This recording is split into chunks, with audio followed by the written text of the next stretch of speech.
శ్రీ మాత్రే నమః. నిన్నటి వీడియోలో విజయరాజరాజేశ్వరి గుడి యొక్క విశిష్టత, అలాగే గుడిలో ఉన్న అమ్మవారిని అయితే చూపించాను కదా. ఈ ఆలయం పునాదుల దగ్గర నుంచి నేను దీంతో కలిసి నా చేతనంతవరకు కష్టపడి చేశాం. ఈ పునాదికి, రాజగోపురం పునాదికి 9 లక్షల పై మొత్తానికి 52 లక్షలు అయింది. మొత్తం 60 లక్షలు. ఈ గుడి మొత్తానికి ఒక 7 కోట్ల రూపాయలు ఖర్చు అయింది. ఈ స్థలం 3.5 ఎకరం.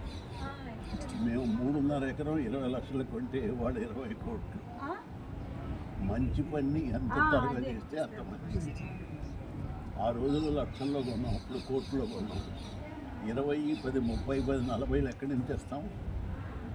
కష్టమైన పని. కానీ ఆ రోజు ప్రాప్తం ఉంది, స్టార్ట్ చేసాం. అమ్మవారు దయ తెలిసింది, స్వామికి కష్టపడ్డారు, మేమందరం మా పద్ధతిలో చేసాం. ఈ గోపురం కట్టడానికి 10 మందిని అడిగాను. ఓ రోజు మా పార్ట్నర్స్ మీటింగ్లో ఒక వరం కొత్తగా పెట్టాం. మా పార్ట్నర్ అన్నాడు, అంకుల్ ఎవరిని అడగడం ఎందుకు, మనం ఇచ్చామండి. అది నిజంగా దైవభక్తులు కూడా పెద్దగా కాదు, అమ్మవారు అనిపించింది అంతే. మనం చేద్దాం అంకుల్ అన్నా. దేవుడికి వెళ్ళి దండం పెట్టుకుంటాం కదా, చేసే వ్యాపారం బాగుండాలని. ముందిస్తే అమ్మవారు ఏమన్నా కాదంటారా? ఇచ్చేద్దాం మనం అంతా. నానా భలే చెప్పేవారా అన్నా. అయిపోరాలకి ఒక్కోళ్ళు 8 లక్షలు, 10 లక్షలు. మా స్వామిజీ అన్నారు, నేను వెళ్తే 10,000, 20,000 అడిగాను, బాబు నువ్వు లక్షలు అడుగుతావు ఏంటి అంటే, వాళ్ళ దగ్గర ఏముందో నాకు లెక్క తెలుసండి. ఆ లెక్క తరువుగా తెలుసండి, అందుకే నేను అడిగితే కాదలేరు. పైగా ఏమంటానంటే, ఏమైపోతావు అంటే కోపడతావు అనమాట కొంచెం. నువ్వు కష్టపడకుండా పుణ్యం వచ్చేట్టుగా నేను దగ్గర ఉండి చేస్తుంటే ఏంటో అంటావు ఏంటి, రేపు చెప్తానంటావు ఏంటంటారు. పెద్దరికి ఒకటి, చనువు ఒకటి, విలువ ఒకటి. అలా ఈ కార్యక్రమాన్ని ఇక స్వామీజీకి కూడా బాగా నాలెడ్జ్ ఉంది. ఆగమ శాస్త్రం, దైవ శాస్త్రం, డిజైను, ఇంజనీరింగు. మాకు ఇంజనీరింగ్ చదువుకున్న ఆయన చదువుకోకుండానే కామన్ సెన్స్. మీకు ఎటు పక్క చూసినా వాస్తు బాగుంటుంది. ఇప్పుడు ఒక గుళ్ళో ఇలా చూస్తే మీరు ఎంత ప్రశాంతంగా అని ఎక్కడ ఉంది. ఇప్పుడు పాపాయికి ఫంక్షన్ చేస్తున్నాం, ఎంత హాయిగా ఉంది. ఇప్పుడు అమ్మవారి గుడి ఉంది, స్వయంగా అమ్మవారు ఆమె చాలా గొప్పది. కానీ ఈ గుడిలో ఉండే సిచ్యువేషన్ వేరు. మీరందరూ కూడా, మీరు కాకుండా మీ పిల్లల్ని కూడా వారానికి ఒకసారి గుడికి వచ్చి 1 గంట సేపు చేసేటట్టుగా అలవాటు చేయాలి. అది మనకు చాలా మంచిది. ఇక మీరు కూడా ఖాళీ ఉన్నప్పుడల్లా రండి. ఆటోలు ఇన్ని కొంచెం దూరాలు ఉంటాయి. నలుగురు అనుకుంటే ఏదైనా ఒకరి కారు ఉన్నవాళ్ళు ఒకరు చూసుకోవచ్చు, రకరకాలు చూసుకోవచ్చు. మనసు ఉండాలంటే మార్గం కదా. అమ్మవారి దయ ఉంటే అంతకంటే కావాల్సిందే కదా. అమ్మ చెంత ఉంటే అన్నీ ఉన్నట్టేనే మనకు అంటాం కదా. అలా మీరందరూ శ్రావణ మాస లక్ష్మీదేవిలాగా మీ అందరూ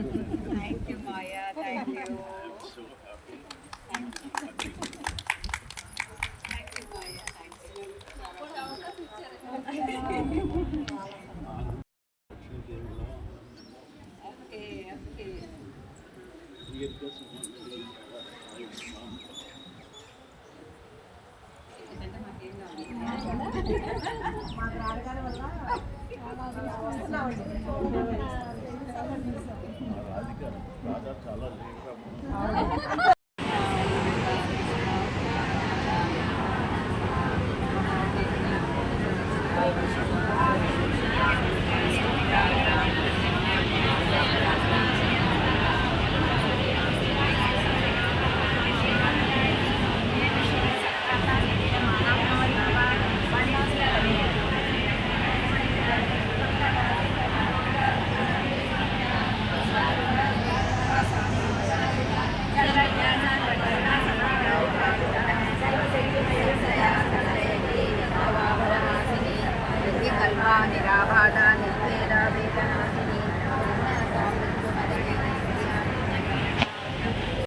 ఈరోజు పార్ట్ 2లో పూజ శ్రీ శ్రీ వాసుదేవానందగిరి స్వామీజీ ప్రసంగం అయితే విందామండి. తప్పకుండా వీక్షించండి.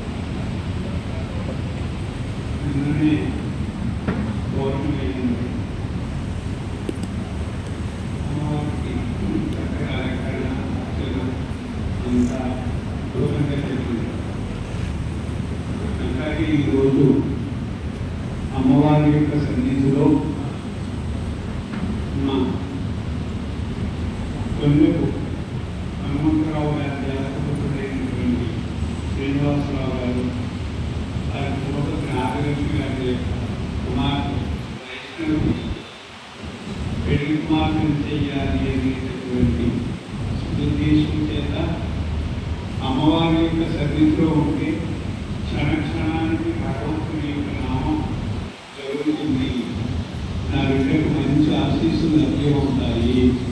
కాబట్టి పవిత్రమైనటువంటి మనస్సుతో అమ్మా మీరు ఒక్కొక్క చోటకి ఒక్కొక్కలా ఉండాలి అమ్మా. పెళ్లికి ఏమనుకోండి, ఈ పెళ్లి నాడు ముచ్చట్లన్నీ చెప్పుకోవచ్చు. మా ఆయన ఎట్లాగన్నాను, నేను ఇట్లా ముసిగేసి కూర్చున్నాను అన్నీ చెప్పుకోవచ్చు. అంచేత పెళ్ళి కార్యక్రమం కాబట్టి ఈ చిన్ననాటి ముచ్చట్లన్నీ ఈ చరిత్ర చెప్పుకోవచ్చు. బాగుంటుంది కదా. అట్లాగే ఒకటి పలకరించడానికి, ఏదో బాధలో ఉన్న వాళ్ళ పలకరించడానికి వెళ్తే ఇంపార్టెన్స్ వెళ్ళినట్టు చూసావా, ఈ స్థితి ఏమిటి నా స్థితి ఏమిటి అన్నట్టు ఉంటుంది. డాక్టర్ దగ్గరికి వెళ్ళేటప్పుడు కూడా అలంకరించుకొని వెళ్ళకపోవడం, ఇదే సూతో సన్నగా వస్తే లోగా పడుతుంది. కాబట్టి ఇక్కడికి వచ్చిన స్వభావం మారలేదా? అట్లాగే గురువు దగ్గరికి దైవం దగ్గరికి వెళ్ళినప్పుడు ఆపరేషన్ థియేటర్కి వెళ్ళేటప్పుడు ఎట్లా ఉంటామో అంటాము. మనకి బంధువులు అంతా ఉంటారు, మీకు తెలుసో తెలియదు. మన బంధువులు అంతా ఉంటారు. అయితే మనం నేనుంటాను, ఆపరేషన్ అయ్యే వరకు నేను ఉంటాను, నీకేం భయం లేదని చెప్తాం. ఎక్కడ వరకు చెప్తాం? ఆపరేషన్ థియేటర్ అయ్యే వరకు చెప్తాం. తర్వాత వాళ్ళెవరో మనెవరో తెలియదు. వాళ్ళు అట్లాగే లోపల తీసుకెళ్ళిపోతారు, ఇట్లాగే వెనక్కి వచ్చేది. కొంచెం అక్కడ పెరిగి ఏర్పడతారు. అంటే అక్కడికి వెళ్ళేటప్పుడు ఎట్లాగైతే చాలా జాగ్రత్తగా ఉంటామో, భగవంతుని యొక్క సన్నిధికి వచ్చినప్పుడు కూడా అంతా ఉన్నాం. మనం మన జీవితం అంతా కూడా ఇతరుల యొక్క మాటే మాట్లాడుతూ ఉన్నాం. మన మాట మనం మాట్లాడటం లేదు. మనకి అన్నీ కోరికలే. కోరిక ఉండాలని చెప్తుంది శాస్త్రం, కోరిక లేకుండా పోవాలి అని చెప్పడం లేదు. చీర కొనుక్కోవాలి, కోరిక ఉండాలి. కూర వండుకోవాలి, మంచి కూర వండాలి, కోరిక ఉండాలి. మంచి ఇల్లు కట్టుకోవాలి, కోరిక ఉండాలి. మంచి బతుకు పండించాలి, కోరుకుంటారు. భార్య వచ్చింది యమనం రావాలి, కోరుకుంటారు. యమనంలో ఇట్లా ఉండాలి, కోరుకుంటారు. వార్ధక్యం వచ్చింది, కోరుకుంటారు. ఇంకే కోరిక వార్ధక్యం వచ్చాక సావాలి అని కోరుకుంటారు. ఈ కోరికైనా కాదు, ఇన్ని అయ్యాక వచ్చేది ఏంటి? కొరకుండా వచ్చేది ఇవన్నీ పురుష ప్రయత్నం, పుణ్యం వల్ల వస్తాయి. నువ్వు కోరితే రావు. అన్ని ఎప్పుడూ జరగండి. కొన్ని యాదృచ్ఛి కింద జరుగుతాయి, కొన్ని అనుకున్నా జరగదు. అందుచేత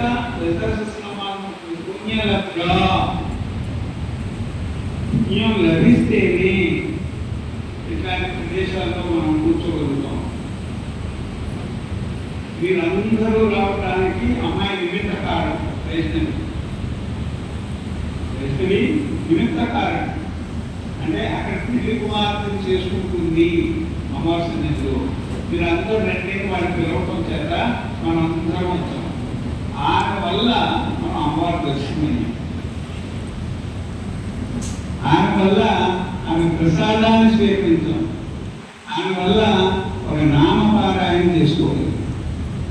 నామపారాయణ ప్రీత నంది విద్య నటేశ్వరి. నామపారాయణ ప్రీత నంది విద్య నటేశ్వరి. అమ్మవారు దేనికి పొందుపోతుంది అంటే అమ్మా అంటే చాలు. అమ్మ మంచి మధ్యలో తిరగండి అన్న అంటే నేనే అప్పుడప్పుడు ఏదో ఇంకా మాట్లాడుకుంటాను, కానీ మీరు చాలా మంచివారు. ఎందుకంటే అమ్మా మనుష్య జన్మ, మనుష్యత్వం, ముముక్షత్వం, మహాపురుష సంశయ. నేను అప్పుడప్పుడు చిన్న కథ చెప్తాను. ఒకడు అమ్మవారి దగ్గరికి వచ్చాడు. అమ్మవారి దగ్గరికి వచ్చి, అమ్మ నాకు చిన్న కోరికలు తీర్చాలి. రోజు 10 సార్లు 20 సార్లు ప్రయత్నం చేస్తూ ఉన్నాను. చేస్తూ ఉంటే అమ్మవారి దగ్గర కొంతకాలానికి ప్రత్యక్షం అయ్యింది.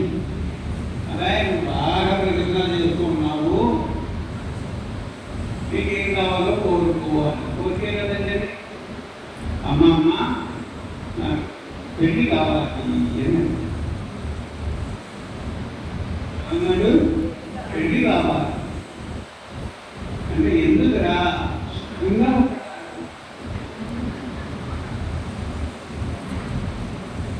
ఎందుకు ఎంత చెప్పండి కదా, సుఖంగా ఉండటానికి. ఎంత పెట్టుకున్నాడు? కొంతకాలం అయిపోయింది. మళ్ళీ వచ్చాడండి, నమస్కారం చేశాడండి. ఇప్పుడు 27 సార్లు ప్రదక్షిణ చేస్తున్నాడు. 9 సార్లే చేశాడు. 27 సార్లు ప్రదక్షిణ చేస్తూ ఉన్నాడు. అమ్మ మళ్ళీ అనిపోయింది, పాపం హెచ్చరి గారికి అవ్యాధి పరిణామం. హెచ్చరి గారికి ఏనాయన ఏమిటే చూపెట్టినట్టు ఏమి మళ్ళీ ఏమి అవసరమైంది? పెళ్లి చేసుకుంటానన్నా ఎంత అమ్మాయి వచ్చింది, పెళ్లి చేసుకుందాం, దానికి ఏం అవసరం అవుతుందండి? అమ్మ నేను విరాటులు తీసుకుని ఎందుకురా? నేను సుఖంగా ఉంటాను. ఇప్పుడు దుఃఖమేం వచ్చిందిరా? దాని బాధపడలేక 199.9 మంది ఇట్లాగే ఉంటారండి. విడిచిపెట్టలేక, విడిస్తే ఒంటరిగా ఉండలేక, ఏదో దర్శించి కాలం అనుకుంటూ స్త్రీలు పురుషుల్ని, పురుషులు శిశులు స్త్రీలను వదిలిపెట్టలేక ఉంటున్నారంటే సంసారం అనేన ఇది సంసార. ఇప్పటి వరకు భూమి మీద సంసారంలో సంపూర్ణమైనటువంటి సుఖాన్ని పొందినటువంటి వాడు ఎవరు లేరు. మండోదరి ఒక మాట చెప్తారు. పురుషులు తక్కువ మంది ఉన్నారు. మండోదరి ఒక మాట చెప్తారు. రావణుడు అంటుంది, రావణ ఆయన అందుకనే పెద్ద గదురత అయింది. రాతస్వరం దేవగానే మండోదరి కలుసుకోవాలి. అక్కడికి అంత బుద్ధి. అసలు మండోదరి అంటే ధర్మపత్ని అంటారా, ధర్మపతి అంటారా? చెప్పండి కదా. ధర్మపత్ని. ఇప్పుడు మాట్లాడండి, పర్వాలేదు. ధర్మపత్ని. ధర్మపత్ని. ధర్మపత్ని అంటే భర్తని ధర్మం వైపు నడిపించేది అని అర్థం. ఏకాదశి అంటే వ్రతం వస్తుంది. ఏమిటి ఏకాదశి? ఏమిటి రేపు ఉపవాసం ఉండాలంటే నా వల్ల కాదు. అయ్యో కాదండి, సంవత్సరానికి సార్లు వస్తుంది. అన్నీ నేను ఏర్పాటు మీరు వెళ్ళి ఊరికే 2 చివరి నీళ్ళు కోసం స్నానం చేసేయండి. అక్కడ కొబ్బరికాయ నేను అక్కడ పెడతాను, పుష్పాలు తెచ్చి పెడతాను. అక్కడ నిర్మాణం అంతా తీసేస్తాను. శుభ్రంగా నివేదన అంటే నెమ్మదిగా తల్లి అన్నప్రాసన అయినప్పుడు నాలుగుతో ఇతరులతో చేసే అన్నాన్ని నలిగించడానికి ఆమె ఎంత మెత్తగా నలిపి ఇంత నేర్చు చేసి కందికతో ఏదో కై వేసి ఆ రుచి తెలియకుండాగే తెప్పించుందో ధర్మం వైపు మరణించడానికి భార్య సహకరిస్తారు. అది భార్య యొక్క లక్షణం. ఆ మహాకవి చెప్తారండి, నీవు ఒక పతివ్రతను, ఒక స్త్రీని కామంతో కోరుకున్నావు కాబట్టి కొడుకును పోగొట్టుకున్నావు. కానీ కొడుకును పోగొట్టుకున్నావు. కుంభకర్ణను పోగొట్టుకున్నావు. ఇది యొక్క సోదరి మనంతా పోయారు, ఈ బంధుజాలు అంతా పోయారు, ఆఖరి కూడా నువ్వు పోవడానికి సిద్ధంగా ఉన్నావు. ఏమి కోరిక ఒకటే, కోరిక ఒకటే. పరస్త్రీ ఆమెకి ఇష్టం లేకుండా నీవు ఆమె బోధించాలి అనుకోవటం వల్ల సర్వతోముఖంగా మనం పైకి దాంభికంగా ఉంటామని ఇక్కడ అమ్మవారి సన్నిధిలో కూర్చున్నాం. కానీ అందరి హృదయాల్లో ఏదో ఒక వ్యక్తి ఉంటుంది, ఏదో ఒక వ్యక్తి బిడ్డల ద్వారా అవ్వచ్చు, భర్త ద్వారా అవ్వచ్చు, ఆడబిడ్డల ద్వారా అవ్వచ్చు, అన్నదమ్ముల ద్వారా అవ్వచ్చు, లేక ఓరంగా ఉండలేకపోతున్నారు. ఏదో బాధ, జన్మ బాధ ఏంటి? అన్ని ఇచ్చేయండి దేవుడి కాలం గడవడం లేదంటారు. అన్ని దేవుడికి కాలం గడవకపోవడం ఏంటి? కాలం నీ గురించి కూర్చుందా, అంటే ఆగిందా? ఇచ్చే గెలిచిపోతుందంటారు చాలా మంది. ఇచ్చే గెలిచిపోతుంది రాలేదు, ఎక్కడ చెప్పండి, తీసుకో. సత్యమా కాదా? ఎందుకు విన్నా బాధతో ప్రవేశించడానికి జీవితం భగవంతుడు ఎందుకు పెట్టాడు? బాలా తీరా వినోదిని భూమిక తండ్రి పిల్లల్లా అవుతుంది. అసూయ లేని, వేషం లేని, రాగద్వేషాలు లేని చక్కని జీవితం ఖండించుకుంది. ఇక్కడి నుంచి మీరు ఎక్కడూ ఏది తీసుకెళ్ళలేవు. బ్రహ్మదేవుడు సృష్టి చేయాలి అనుకున్నాడు. అనుకుంటే సృష్టి చేయాలంటే మెటీరియల్ పదార్థాలు కావాలి కదండి. అందుచేత భూదేవి దగ్గరికి వచ్చాడు. అమ్మమ్మ నేను సృష్టి చేయాలనుకుంటున్నాను, ఎన్నో జీవులు చేశాను కానీ తృప్తి లేదు. మొక్కలు పుట్టించాను, జంతువులు పుట్టించాను, అయినా తృప్తి లేదు. ఏం చేయాలనుకుంటున్నాం? మనుషులను సృష్టి చేయాలి. అయితే ఒక కండిషన్ చెప్పింది, ఒక కండిషన్. ఏమైనా కండిషన్స్ ఎందుకైతే కావాలని బొమ్మలు చేస్తాను, నేను ఇస్తాను. కానీ ఆ బొమ్మలన్నీ ఆడుకుని నాలో తెలుసుకోవాలి, కానీ ఇంకెక్కడికి వెళ్తాను లేదు. ఈ కండిషన్ మీకు ఇస్తాను. అంటే మనం తిరిగి ఎక్కడికి పోతాం? ఏ భూమి గురించి అయితే మనం పోరాటాలు జరుపుకుంటూ ఉంటామో, ఏ భూమి గురించి అక్కడికి గొడవలు వస్తున్నాయో, అన్నదమ్ములకి గొడవలు వస్తున్నాయో, తండ్రికి కొడుకు గొడవలు వస్తున్నాయో, బంధువులకి గొడవలు వస్తున్నాయో, ఆ భూమి మనల్ని మింగేస్తుంది. అక్కడే కలిసిపోతున్నాము. ఆ భూమిని అవుతారంటే వీటిని భూమి దాని మీద అయిపోయినప్పుడు పోయి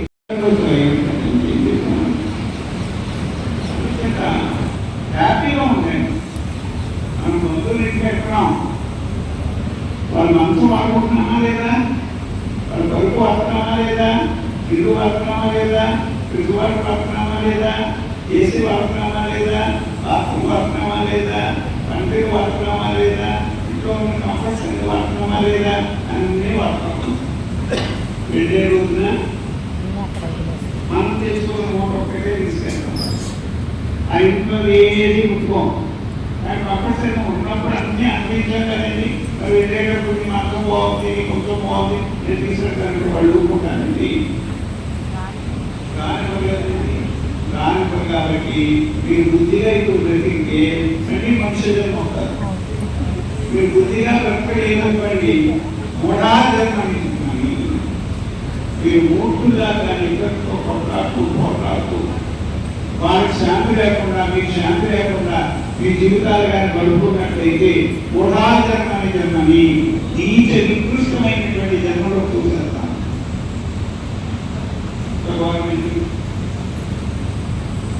మనం ఇంత శుభ్రంగా ఉన్నాం, 2 కోట్లు స్నానం చేస్తున్నాం, దాన్ని పోతూ ఉన్నాం, నల్లగా కుడాయిగా ఉండదు. కాబట్టి ఈ దేశ సంస్కారం లేకుండా ఉంటాయి. చదివేంటి ఎక్కడో ప్లాట్ఫారం మీద పడుకొని ఉంటాడు, దానికి ఇది ఎవరైనా పెట్టి తినాలి అంటే దొరకదండి. ఇంత దీనస్థితిలో ఉంటాడు. ఎంత గవర్నమెంట్ ఒక రోజు లేదా ఒక సంవత్సరమో కలుపుకోవడానికి రాదైతే ఇన్ని జన్మలు వెళ్ళిపోవాలి అంటే పాల్గొనవచ్చు. అంతేత మనుష్యత్వం, మనుష్య జన్మ ఒకటి రాదు. డైమండ్ నెక్లెస్ 100 రూపాయలు కట్టేది నాకు ఇవ్వండి కదా, దానికి లక్షలు కోట్లు ఉండాలి. అట్లాగే మనం ఈ యొక్క మనుష్య జన్మ కావాలి అంటే అనేక జన్మ యొక్క పుణ్యాన్ని కనంగా పెట్టాలి. పుణ్యాన్ని కనంగా పెట్టాలి అంటే మన వ్యక్తిలో ఉన్నటువంటి డబ్బు కట్టేసి తగ్గించుకున్నాం కానీ అన్నం మెరుగుతుందా? ఏమండి, అన్నం మెరుగుతుందా అన్నారు. మనకి మెరుగు ఎవరో మన కోరుకున్నటువంటి సుఖం డబ్బు ద్వారా రావటం లేదు కాబట్టి, అది వజ్రమైతే తగినంతగా పెరుగుతుంది కాబట్టి ఇది వాడికి ఇచ్చేసి ఏదైతే మనం కోరుకోవాలి మనం ఒక త్యాగం చేస్తేనే ఇంకొక మాట్లాడుతున్నాం. త్యాగం చేయకుండా మాకు నేను ఈ దేహం పుట్టిన ఊళ్ళో ఒక గ్రామంలో ఒక జమీందారు అప్పుడు ఉండేవారు పెద్దారు. వైద్యాన్ని పొందినటువంటి వారికి బంగారు బాధ్యత చేస్తారు. అంటే మెట్టికాలు తీసేస్తారు. మట్టి తీసినాక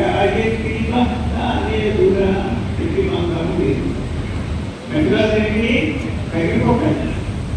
మెట్టికాలు తగ్గిపోతే ఎక్కడికైనా పోవాల్సిందే. కానీ అందుచేత ఏం చేస్తారు? బంగారు అంటే ఇప్పుడు అది పక్కదు. ఇప్పుడు అంటే బంగారు బాధలు చేస్తారు. అందుచేత మనం భగవంతుని యొక్క ఆరాధన చేసుకోవడానికి ప్రయత్నం చేయాలి. మనుష్యత్వం అంటే పెద్దలకు కావాలంటే ఎట్లాగైతే పుణ్యాన్నంతా తీసుకుంటున్నామో మనుష్యత్వం కావాలి అంటే చాలా తపస్సు. ఆ వచ్చిన దాన్ని సద్వినియోగం చేసుకోవాలి. వచ్చిన దాన్ని సద్వినియోగం చేసుకోవాలి. మీరు వేదం చెప్పిందంటే శృణ్వంతు ఇష్టే అమృతస్య పుత్ర, మంచి మాటలు రెండో నేర్చుకోవాలి. ఏం చెప్తారండి? మంచి మాటలు అమ్మవారు కూడా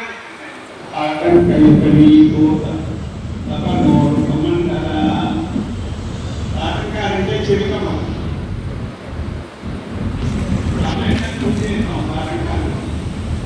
గౌరీ పూజ చేస్తారు. కాటకం అంటే తాటి చెట్టు యొక్క లేతమైనటువంటి ఆకు తీసుకొచ్చి కొత్తమైనటువంటి తాటకాలంటే చిరుకమ్మ దాని మీద పెట్టి మంగళతోటి పూజ చేస్తారు. అది మంగళకరమైనటువంటి వస్తువు. భర్త ఉన్నటువంటి స్త్రీ తాటంకం లేకుండా ఉండకూడదు. దానికి పెళ్లినాడు ధరించినటువంటి తాటంకం చిరుకమ్మ ఎవరికి ఇవ్వకూడదు. తాట కూతురైనా ఇవ్వకూడదు. అవసరమైతే ఇంక దీనికన్నా రూపాయలే కానీ ఈ వస్తువు చాలా బాగుంది అంటే ఇవ్వకూడదు. అందుచేత అమ్మవారి ఇద్దరు ధరించి తాటంగా ఇవన్నీ అంటే గుడి చెవికి సూర్యుని ఆభరణంగా గణించింది. ఎడమ చెవి చంద్రుడిని ఆభరణంగా. మనం ఏదైనా గొప్ప వచ్చినటువంటి పైన ఉన్న సూర్యచంద్రాలు చూస్తున్నారు మనం చేసామని అంటావా లేదా? ఇవా సాక్షి. పగటి కాలంలో సాక్షి ఎవరు? సూర్య భగవాన్. రాత్రి కాలంలో సాక్షి ఎవరు? అంతేత అమ్మవారు చెవుల దగ్గర ఎవరు పెట్టుకున్నారు? ఇద్దరు పెట్టుకున్నారు. వాళ్ళు ఏం చేస్తారు? వాళ్ళిద్దరు ఏం చేసేప్పుడు ఎంత గొప్ప మన భూమిలో ఉన్నటువంటి జీవకోటంతా కూడా పగటి కాలంలో చేసేటటువంటి పాపాలంతటి అమ్మవారి చెందగలుగుతారు.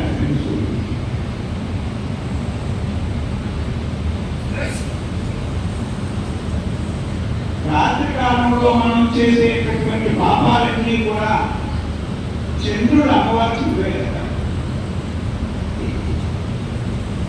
చేస్తే అమ్మవారు ఏం చేస్తుంది? అమ్మవారు అభ్యాస పరిణామంకి తల్లిదండ్రులు పెట్టిన కదా ఉండదు. పిల్లాడు ఇంటికి ఎదుగుతూ ఉంటే స్కూల్కి వెళ్ళాలంటే భగవంతాన్ని తీసుకెళ్ళి గురువు గారికి అభ్యర్థి అయ్యా ఎక్కడేసైనా నాలుగు ముక్కలు వచ్చేటువంటి చెయ్యండి కదా. అట్లాగే ఇక్కడ అమ్మవారు ఏమీ చేయలేదు. మరి ఏం చేసింది? పాల్గొనడం చెప్తా సూర్యుడు ఆరాధన చేస్తాడు అమ్మవారు. ఆయన హృదయంలో పెట్టుకుని ఆరాధన చేస్తున్నాడు. ఎంత గొప్ప. కాబట్టి సూర్యుడితో అమ్మవారు అన్నది, అయ్యా నా దగ్గర ఈ యొక్క ఆర్తి అంటే ఈ క్రిమికాల బ్రహ్మర్యంలో అంటే ఈ యొక్క క్రిమికాల కోర్స్ అయితే అన్ని నా వెంటే వీరందరినీ కూడా రక్షించడం గురించి, కాపాడటం గురించి, వారి యొక్క స్థితిని బాగా ఉంచుకోవడం గురించి మీరు వాళ్ళని జాగ్రత్తగా పరిపాలన చేయాలి. పరిపాలన చేయాలి. ఇదే పరిపాలన ఏం చేస్తారండి?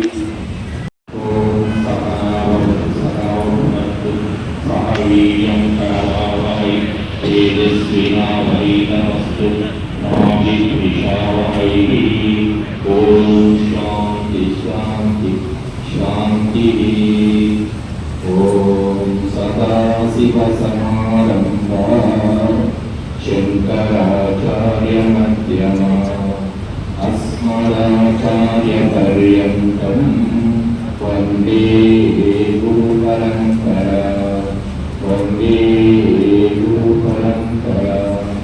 मद्गुरु श्री श्री श्री रामहंस भगवादिकाचार्य पूज्य श्री श्री श्री वासुदेवानंद स्वामी दिव्य चरणाలను ప్రణామాలర్పిస్తూ ఆశ్రమధిష్టాన శ్రీ విజయరాజరాజేశ్వరి దివ్యమంగళ స్వరూపానికి ప్రణామాలర్పిస్తూ విచ్చేసిన భక్తులందరికీ కూడా అభివందనాలు. గురువు గారు ఎన్నో విషయాలని చక్కగా చక్కగా చెప్పారు. విని వదిలేస్తే ఎటువంటి ఫలితం ఉండదు. ఏదో ఒక విషయాన్ని పట్టుకొని మనం ఆచరించినప్పుడే మనకు ఆ యొక్క జ్ఞానం అనేది వస్తూ ఉంటుంది. ఇందాక గురువు గారు ఆహార విషయంగా చెప్పారు. చాలా అటువంటి ఆహారం మనం ఎలా తీసుకుంటున్నాము, ఎలా తీసుకోవాలనే దానికి చిన్న కథగా తెలుసుకున్నాము. ఒక బ్రహ్మచారి ఉండేవాడు. అంటే చిన్న వయసులోనే దైవాన్ని దర్శించాలని తపనతో అన్ని వదిలేసి, అన్ని బంధాలను వదిలేసి భిక్షాటన చేసుకుంటూ ఎక్కడితో అక్కడ ఉంటూ స్నానం చేస్తూ వెళ్తూ ఉండేవాడంట. ఎక్కడ స్థానం ఉండదు, వెళ్తూ ఉంటాడు. ఆ ఊరు వచ్చింది, ఆ ఊళ్ళో ఉంటాడు, శ్రీకాలు కూర్చుంటాడు, స్నానం చేస్తాడు. కోరిన సమయం అయినప్పుడు ఆ ఊళ్ళోకి వెళ్ళి భౌతిక విషయాలు చేయగానే అమ్మగారు అడిగి ఎవరో మా అమ్మగారు పెట్టి ఆ భోజనం చేసి మళ్ళీ గుడికాడికి కూర్చొని స్నానం చేశాడు. ఎవరింట్లో ఉండేవాళ్ళు ఎక్కడ ఎక్కువ రోజు ఉండేవాళ్ళు. అక్కడ తిరుగుతూ ఒక గ్రామానికి వచ్చాడట. ఆ గ్రామం పెద్ద ఆయన కొంచెం భక్తిపరుడు, ధర్మబద్ధంగా చక్కగా అందరినీ ప్రేమాలు చేస్తూ ధర్మబద్ధంగా జీవించేవాడు. ఆ యొక్క గ్రామం పెద్ద అతని ధర్మపతి. ఆయనకు వచ్చినాక ఈ బ్రహ్మచారి గురువు మీద కూర్చొని ఇంటికి విచారణ చేస్తూ ఫోన్ చేసి స్నానం చేసుకొని గమనించాడు. గ్రామం పెద్ద గమనించి ఎందుకో ఆ బ్రహ్మచారి కూడా అక్కడ ఆ గుడిగా కొన్ని రోజులు ఉన్నాడంట. అప్పుడు ఇక గమనించిన గ్రామం పెద్ద బ్రహ్మచారి కూడా తీసి, స్వామి మీరు ఇంటికి తిరిగి విచారణ చేసుకొని సమయం ఎందుకో అలా చేసుకుంటారు, రోజు మా ఇంటికి రండి, మా ఇంటి ఇళ్ళలో మీకు చక్కగా శుద్ధిగా స్నానం చేసి మీకు భోజనం వండి పెట్టింది, మీరు భోజనం చేసుకొని మీకు మీ స్నానానికి మీరు స్నానం చేసుకుంటూ ఉండండి అని చెప్పారంట. ఇదేదో బాగుంది కదా, ఇంటికి తిరిగి కూర్చొని టైం వేస్ట్ చేస్తూ కాలాన్ని వృధా చేసుకునే బదులు చక్కగా ఒక ఇంటికి భోజనం చేసుకొని మనం వెళ్ళిపోయినట్టే కూర్చొని ఎక్కువసేపు జ్ఞానం చేసుకోవచ్చు కదా అనుకొని సరే అని చెప్పారంట. రోజు వచ్చేవాడు స్వామి చక్క ఇల్లాలు యజమానురాలు చక్కగా స్నానం చేసి చూసి అవన్నీ లేదంట. ఇలా ఇప్పుడు కొంతకాలం గడిచినాక ఈ గ్రామ పెద్ద కుటుంబ సమేతంగా పక్క ఊరు వెళ్ళాల్సి వచ్చింది. 4 రోజులు ఏదో కార్యక్రమానికి ఇంట్లో లేకుండా పక్క ఊరు ఏదో గ్రామానికి వెళ్ళాల్సి వచ్చింది. ముఖ్యమైన భార్య దగ్గర వెళ్ళాల్సి వచ్చింది.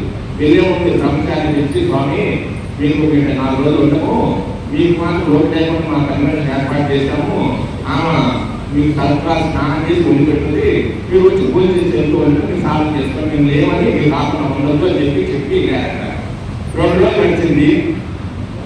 రామకాయని తిరిగి వచ్చినాడంట. రాగానే పని మనిషి పిలిచి వంటలను పిలిచి, స్వామీజీ వచ్చి రోజు ఫోన్ చేసి వెళ్తున్నారా అని అడిగారంట. 2 రోజులు వచ్చాయంటే 3 రోజులు రాలేదు, ఎంత తప్పు చేసినా కూడా రాలేదు అని చెప్పిందంట. సరే రాముడంతా మనిషిని పంపించి మేము వచ్చా 2 సంవత్సరాలు పిలిపించాడంట. బ్రహ్మచారి వచ్చాడు, వచ్చి నన్ను క్షమించండి, ఈ ఊరు పెట్టి వెళ్ళిపోతున్నాను, ఈ గ్రామంలో నేను ఉండదు, నన్ను క్షమించండి. జోల్లో వచ్చి నా జోల్లో సంచిలో వచ్చి ఒక వెళ్లి తీసి అక్కడ పెట్టి నన్ను క్షమించండి, నేను వెళ్ళిపోతున్నాను అంట. గ్రామంలో కంటే ఏం అర్థం కాలేదు.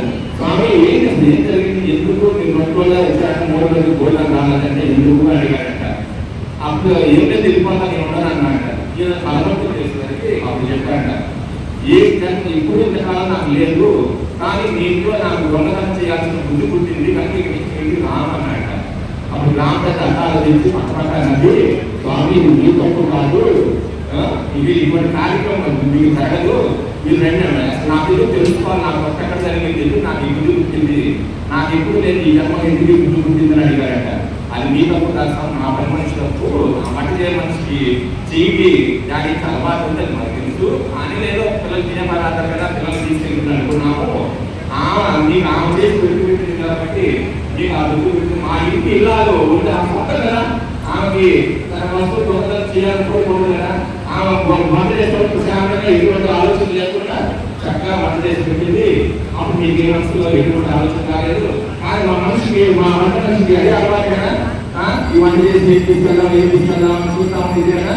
సో ఆ మనసులో వంట చేసింది కాబట్టి మీకు ఆ వస్తువు తీసుకోవాలని కోరిక మీది కాదు, ఆ వంట చేసిన తప్పు కనుక మీరు ఎప్పుడు కూడా ఇలా కాదు, ఇది ఒక వెళ్ళాల్సి వచ్చినా కూడా మా ఇంటి ఇలాగే నేను చక్కగా వంట చేసిన ఏర్పాటు చేస్తాను అన్నాడు.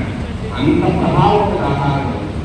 మలయాళ స్వామి చెబుతాడు, ఓ స్వామి సార్ కూడా నీకు తినే ఆహారం ఎటువంటిదో నీ మనసు అదే అయింది అన్నాడంట.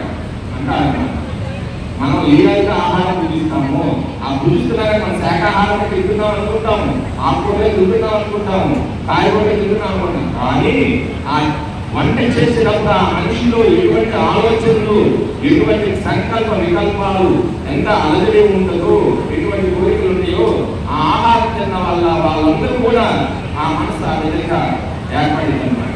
అందుకే ఇప్పుడు ప్రతి ఇంట్లో కూడా ఒకప్పుడు పూర్వకాలం మన పెద్దలు అగ్ని లభించాలంటే స్నానం చేయకుండా అగ్ని దేవుడు దగ్గరికి వంటగదిలో వెళ్ళి పూజ అనిపించేవాళ్ళు కాదు. అప్పుడు కూడా స్నానం చేసి మడి వెళ్తారు, మడి వెళ్తుంటారు, మడి లేని వాళ్ళు కూడా స్నానం చేసుకుని వంటగదిలో వంట అగ్ని అనిపించేవాళ్ళు. కానీ ఈరోజు నిద్రలేస్తున్నారు, పాత్ర వెళ్తున్నారు, చక్కగా వంటగదిలో బెడ్ కాఫీలో అగ్ని చేసి బెడ్ కాఫీలు టిఫిన్లు గిన్నెలు చేసి అందరూ బయటకు పంపించినాక వీళ్ళు స్నానం చేసుకుంటున్నారు, అప్పుడు దీపారాధన చేస్తున్నారు.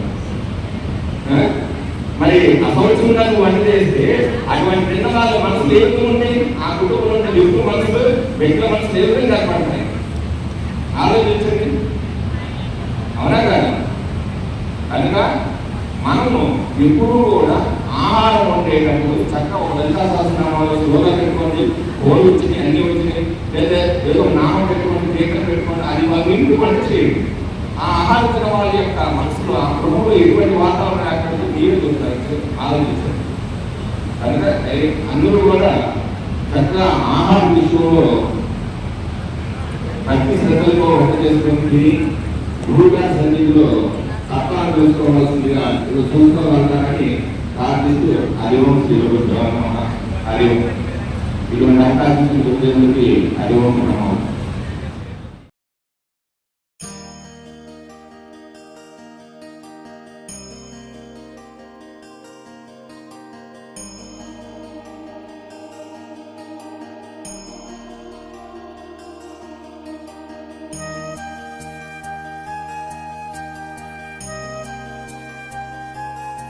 ఆ